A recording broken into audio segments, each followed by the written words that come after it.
To the people of Texas and all Americans in the world, fellow citizens and compatriots, I shall never surrender or retreat. Then I call on you in the name of liberty, of patriotism, and everything dear to the American character to come to our aid with all dispatch. Those words still carry the fire of the moment they were written. They came from a ruined mission church in San Antonio, from a man just 26 years old.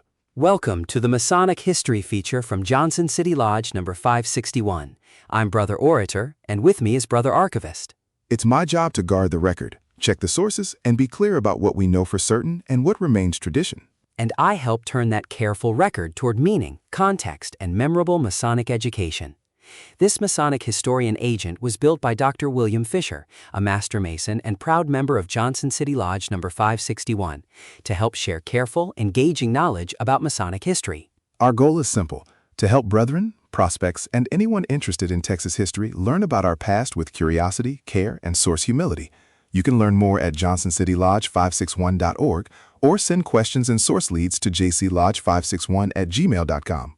This week, we're looking at the life of the man who wrote that famous letter, the young Colonel William Barret Travis. And even his story begins with a detail that requires a historian's care: his birthday.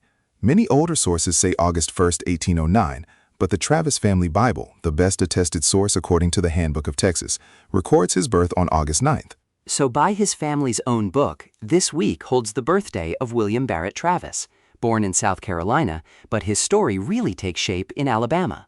That's right. In 1818, his family moved to Conecuh County, Alabama, and there, as a teenager in the town of Claiborne, Travis began to build a public life with incredible speed. It's a remarkable list, isn't it? Before he was 21, he was a lawyer, a school teacher, a newspaper editor, a militia adjutant, a husband, and a father. And a Freemason. He was initiated in Alamo Lodge No. 3 in Claiborne. The records there are firm. He was a Master Mason before his 22nd birthday. I think that's a crucial point. On a raw frontier, a young man with no great fortune was building a life out of institutions: the law, the press, the militia, and the lodge. Each was a promise of order, of learning, of mutual obligation in a new country. And in Claiborne, Freemasonry had a very real house. The hall for Alamo Lodge No. 3 was built in 1824. The lodge met upstairs in a beautiful barrel-vaulted room with an arch over the master station bearing the letter G.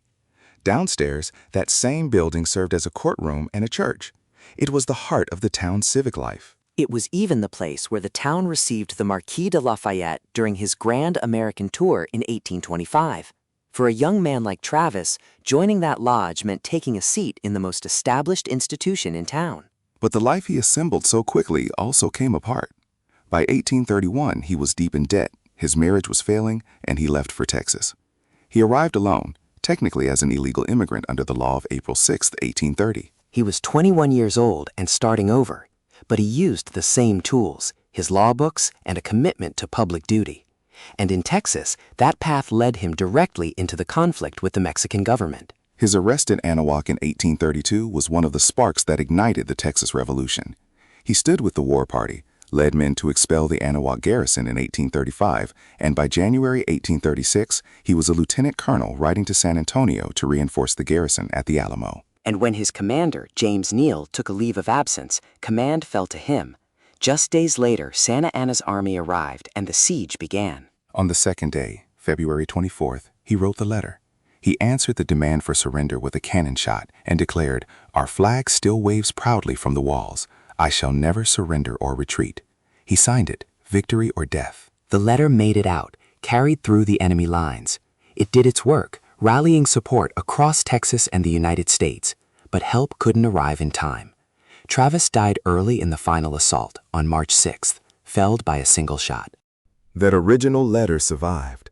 It was returned to his family, and in 1893, a great-grandson sold it to the state of Texas for $85.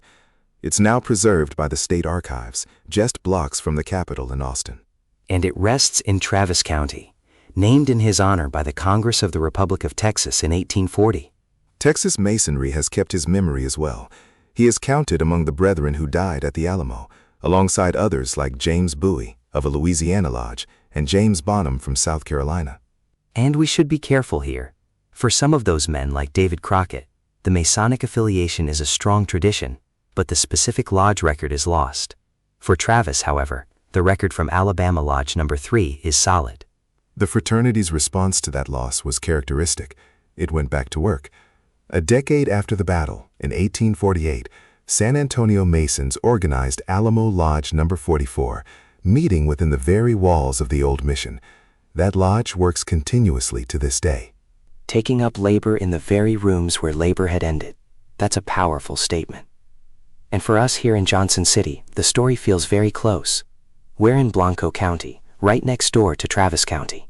Any Mason from our lodge driving to the Grand Lodge in Waco or the Capitol in Austin passes through a county named for a brother who took his obligations in a frontier lodge room before he was even 22. And that might be the most important part of this story for us to keep. The world remembers the heroic rhetoric of victory or death, but a lodge remembers the obligation that came first. It remembers a young man who bound himself, freely and in advance, to be answerable for others. When he wrote that he would never forget what was due to his own honor and that of his country, he was fulfilling a promise he had already made at a Masonic altar. He was living up to his obligations. He addressed that promise to the people of Texas and all Americans in the world. We are still among its addressees. The lesson of William Barret Travis is a lesson in duty, undertaken young and capped at the highest possible cost. Thank you for joining us for this week's Masonic History feature. We hope you'll join us again next week. Until then, from all of us at Johnson City Lodge No. 561, travel safe.